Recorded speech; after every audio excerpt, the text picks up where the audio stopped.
Greetings, all you ponies out there. I'm Duuz-Diz-Din, and after a long hiatus, I am finally back with another My Little Pony Equestria Girls special review.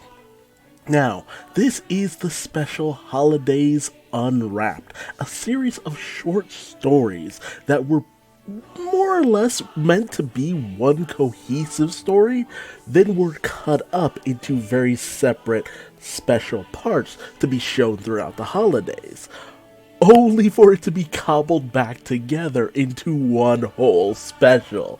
So it's just like it's so over the place how this was put together, but at the same time you can kind of tell that the writers behind this were just kind of loosening up. The series was pretty much coming to an end. We're not really going to have too much more Equestria Girl stuff beyond this, I don't think. If anything, this might be the end of things. But at the same time, I'm kind of okay with that. I've come to terms with the fact that it's the end of pony stuff, at least in this capacity. And while it's not the ending I might have wanted, or at least for my girl Sunset Shimmer, it's still a fun and happy time all around. So let's get stuck in Holidays Unwrapped. Now, the first special actually sees all of the girls coming off of a massive study break. Well, study session. And honestly, they don't feel like they've learned anything in any capacity. But Rainbow Dash has her own special idea. And that's more or less to kind of give themselves a little bit more leeway in some capacity. So it's just this massive harebrained scheme by all of the girls. Although Twilight doesn't quite feel that should work out, they use all of their various abilities and powers, and it's a great montage. Lots of comedy, lots of fun character moments that we don't get to see too often in these Equestria Girl specials because there's such a limited amount of time to actually go into them.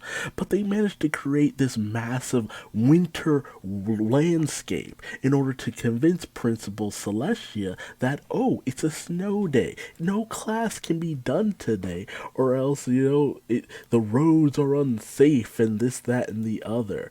But, while Celestia and Luna are very much convinced at first, in comes Cranky Doodle, because he's apparently been watching the girls. It's the question of how are they doing all of this stuff and nobody noticed what they were doing? But he figures things out, he tattles on them to Principal Celestia, and naturally, the girls get detention. And that really took me off guard because, these are the good characters. They don't get detention, they don't do naughty stuff, they don't do bad stuff, but they did, and they ended up having to take the test anyway. But they have fun, they have this nice little moment where they just kind of laugh the moment off, and I'm just like, wow, we've never really seen them do anything truly selfish with their powers, but it was just mischievous, It's just a weird moment because it's just you don't expect this from these characters because they're so straight-laced, but it was just fun to see them kind of go out of their normal comfort zone of being these pristine, great, nice characters who never do anything wrong and just be a little bad. It's just with all that power, come on. From time to time you're gonna do something a little mischievous. The next special is all about Pinkie Pie trying to get this souffle to Rarity, but it always ends up going flat before she can actually get it to Rarity at each holiday. Because, it's souffle, it doesn't last that long, and it's best when it's nice and fluffy and full, and she just can't seem to ever make it in time. And when Sunset Shimmer says that she'll help Pinkie Pie get it to Rarity before it deflates, there's this massive snowball fight going on outside, and they are taking it so seriously. Like, the whole of everyone is involved in this snowball fight. Why it collated right outside of Pinkie Pie's house is anyone's guess, but it is amazing. So many great moments between characters you don't see interact that often. It's such a fun time. And Sunset tries her best in order to get people to not hit Pinkie so that she'll end up dropping the souffle or something, but it's to no avail, and they're running out of time, and Applejack is getting ready to bring the hammer down on Sunset and Pinkie. But, Sunset Shimmer manages to stave these attacks off with the help of Flash Sentry? No. I always forget this dude's name, but her ex-boyfriend, basically, who's been trying his hardest to prove himself to Sunset now that she had her turnaround, and it's been pretty obvious they've been dating on the sly without it being very explicit, which I actually kind of appreciate. I love it when series, have two characters kind of together, but they don't make it very in your face, and he does his best in order to help her out, but he goes down hard, and so does Sunset Shimmer. And she falls on her keys, and Pinkie ends up taking a hit and falling, but she manages to get the souffle right to Rarity before it completely deflates, and Rarity is able to enjoy the souffle. A nice, sweet moment. And she even manages to save off some of the snowballs with her shield ability, so again, love seeing that casual use of their powers.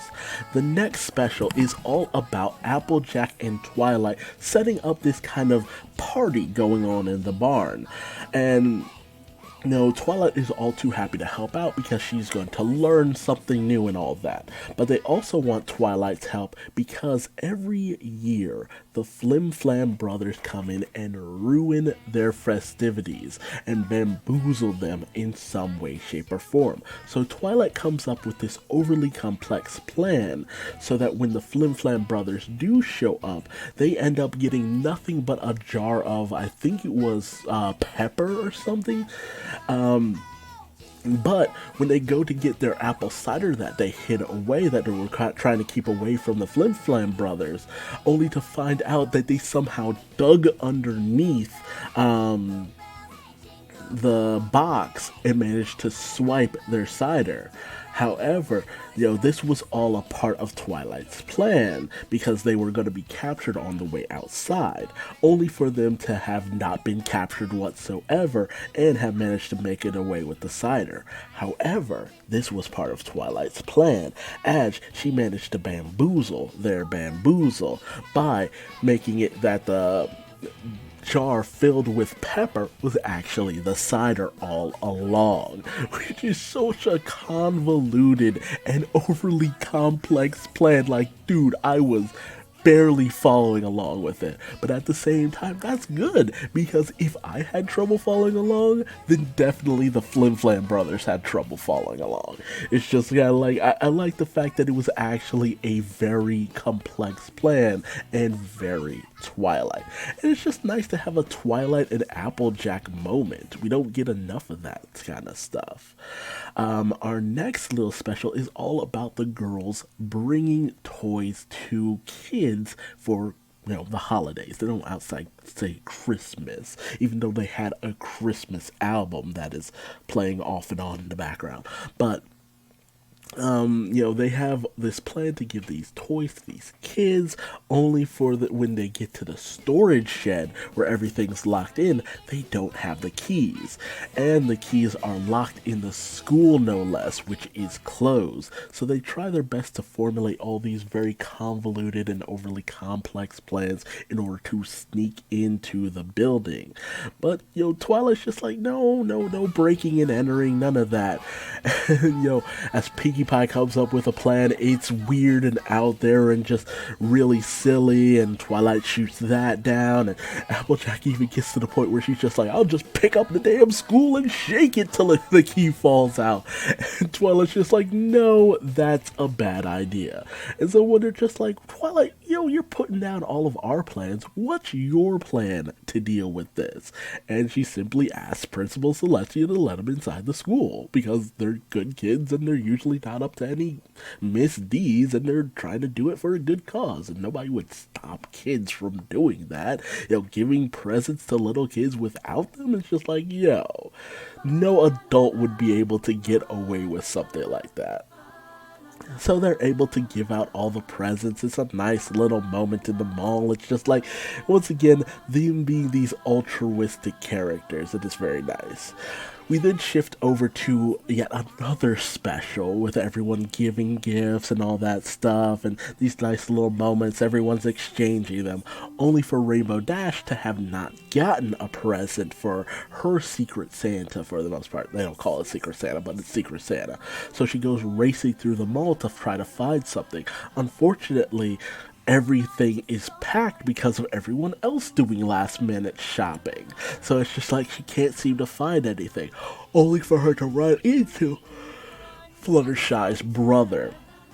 And if you know anything about Fluttershy's brother, she has a massive crush on Rainbow Dash, and he has a massive ego, and he's trying his best to hold down a job. That was his whole thing in the regular series, and it's crossed over here. But he's determined to give Rainbow Dash a great gift, but also a very expensive gift, so he can make that big sale, because that's what retail is all about, making that big sale. But it's not anything that really Fluttershy would be interested in. But, after some perusing and finagling, ultimately he decides to own up to the fact that, it is his sister, and he knows that ultimately she had this camera that she didn't have anymore, and the best gift would probably be something like that. Because she loves taking pictures of her animals and all that good stuff. Something genuine and kind and not overly pricey. And so as Rainbow Dash manages to make it back to the gift exchange, we come to find out that the reason why he suggested the camera is because he got her that exact same gift. And on the one hand, it's just kind of like, he only thought of that because he already got her that, but at least at the same time, it's a gift that he knew she would love. So, Fluttershy, being as kind as she is just happy to be able to take multiple angles with two cameras. So it's just like, I can kind of take that. And it's just a nice, caring moment. And it's just very sweet and nice. And everybody exchanges all these gifts and stuff. And some of them are pretty like, the other person's not going to care for it too much. And on the other hand, it's just like, some of it is stuff that is just like, you nailed it. You really knew who you were shopping for, and you got them the perfect gift. And the whole thing about gift giving is giving something that someone would normally not go out of their way to get for themselves. And so if you have any trouble this year during Christmas, just keep an eye out for what your friends might not be able to, go out of their way to buy for themselves. Something small is always nice. That's just something to keep in mind. But, such great moments and just such great, character opportunities to show off the real spirit of these characters. This is the thing that I was just very happy about, because you got to actually see everyone just show off how kind they are to each other, how much they care about each other. And, it's just a great moment with these characters. And then we switch over to the next special, which, has everyone just kind of having these nice little moments within the school, Vinyl, Scratch, and Octavia exchanging gifts because they're girlfriends and they love each other. And Applejack is walking through the halls, and she comes up to her friends, and she talks about this tradition where she takes these silly little pictures with her family, and they dress up in these weird costumes, which nobody's too keen on, which she suggests they do something similar. But, ultimately they decide to meet in the auditorium. Applejack goes ahead, and Rarity is all too willing to create these costumes for everything as quickly as possible. So they get together all these fabrics and all these items, but Sunset is trying her best to get out of it because she doesn't want to be in some embarrassing picture, but they kind of bite the bullet on it because it's just like, well, Applejack is our friend. We care about her, and if it means embarrassing ourselves for her, we'll gladly do it. So they have some very weird outfits, but also kind of stylish to the same degree. That's the thing. The outfits are weird and gaudy as all get out, but they still look pretty good, honestly. Like, Rarity really outdid herself with this kind of stuff. But it's not really worth walking through the halls, especially when class is let out, and they kind of become a bit of a laughing stock. And as Applejack sets things up with photo finish, everybody comes in all dressed up, saying that it's embarrassing, but we'll do it for our friend. Only for Applejack to laugh her butt off, being like, no, I just wanted to take a picture. I didn't think we should dress up. I should have known something was up when Rarity got excited. But ultimately they're just like, okay, well, that's a bust, but we did this for you, so naturally we have your costume. And we get this nice little ending shot where everyone kind of owns their costumes, and it's just really cute, it's nice, it's sweet, and it's just like, look, if this is the last note that we go out on this series with, there are worse ways to go out. No big crisis, no big end of the world scenario, just friends being friends. And honestly, that's kind of what these characters are always about. Friendship, caring, love, understanding, and just being there for each other. And honestly, I couldn't have it any other way. But I hope your holidays were great, and I hope the upcoming holidays are good for you as well. It's very commercialized the time of year, but at the same time, it's a good opportunity to spend time with friends and family and just tell people you care about them. Take a moment out and just be like, hey, I appreciate you, I did something for you, or I just wanted to say, hey, I'm thinking about you, and I'm always wishing you the best. So, from my family to yours, I hope you have a wonderful year full of happy holidays. I'm Duuz-Diz-Din, and the holidays were rough, but it's another year. Let's see where it goes. Till next time. Bye-bye.